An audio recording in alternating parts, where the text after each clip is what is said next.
చిన్నపిల్లలను కూడా నరకంలో వేసి కాలుస్తారు, అంత కిరాతకం ఇంకెక్కడ ఉండదు అనే సందేశం మనం తీసుకెళ్ళాలి జనంలోకి అని అనుకున్నాం.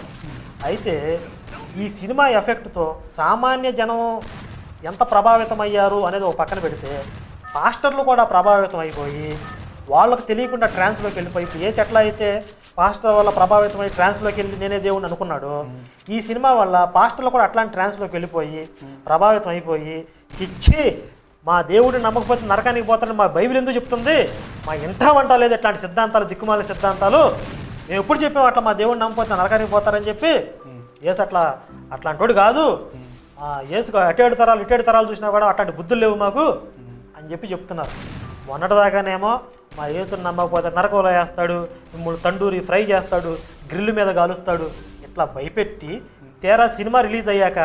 ఓహో మనం చెప్పిన సిద్ధాంతాలు ఇంత దుర్మార్గంగా ఉంటాయి అని చెప్పి వాళ్ళే రియలైజ్ అయిపోయి